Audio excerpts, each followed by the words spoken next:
Thanks for clicking on State of the City. My name is Todd Prafke. I'm the city administrator here in St. Peter. And even though today is the 5th of January, I want to wish you and yours a happy new year. It's great to get rid of 2020.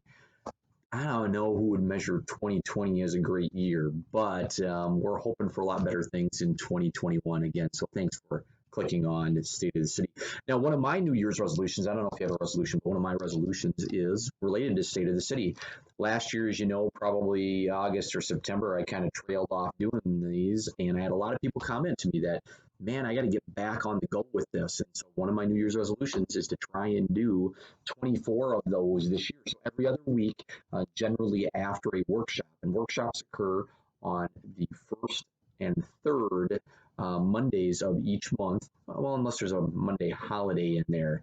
And so my goal is to give an update, usually of the council workshop from just the night prior, and then to talk about a few other things that I hope will be of interest. So today is that. Oh, also, one of my plans is to do a few remote ones this year too. Maybe we'll talk about parks or snowplow or something out there, wastewater treatment, which is always very exciting. So anyway, if you want to see some of that, I'd encourage you to let me know.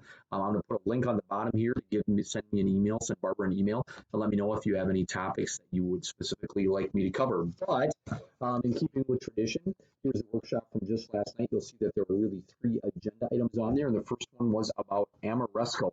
And Amoresco is a project we've been working on since really 2017, and for a long time. And if you've heard this before, I have a new twist for it today.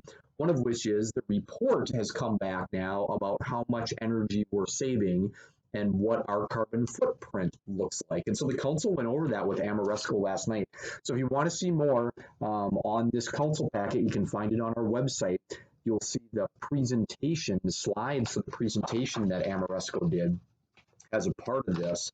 And so there is some fascinating data about costs and value and what we did. And, we spent about $2.6 million on a number of upgrades, including building envelope, wastewater treatment energy savings, street lights that are not only LED, reduce the number of times we have to repair them or change out bulbs, but also are dark sky compliant. So those are some of the big things that went on as a part of this overall project. And so we're really excited about that. I got to give you a few tidbits of information, one of which is that, again, it cost about $2.6 million for all these improvements. And although we're not making money doing on this, we are certainly saving a little bit money. Most of the money is really a transfer from energy expenditures to capital expenditures to pay off the $2.6 million.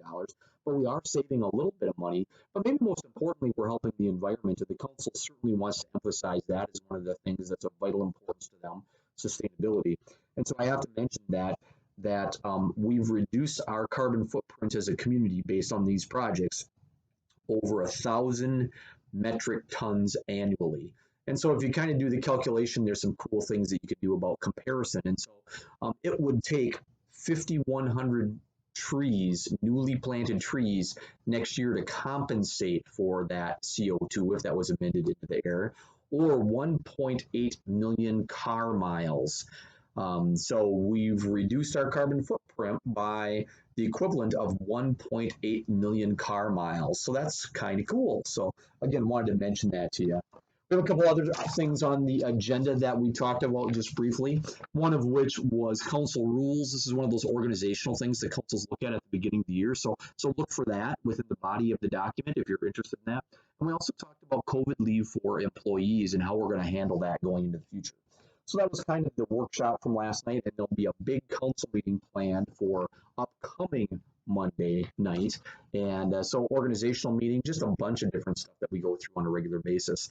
We'll also be looking at soliciting bids, starting the process for soliciting bids for restrooms out at Community Spirit Park. That's a cooperative project with the school board and the city council. So excited about that.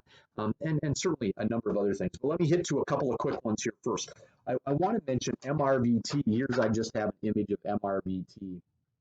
MRBT remains free through the end of February. It could be longer, but certainly through the end of February, MRBT. So I'll put a link to that information below on how you can contact MRBT, the phone number you can use to dial a ride, And so watch for that information below. MRBT is fantastic. We'll do again about 60,000 rides through the 2020 year, and hopefully that many or more in 2021, because we know the people that use transit often need transit. Man, they're using it to get to their doctor's appointment or to the grocery store or to their hair appointment.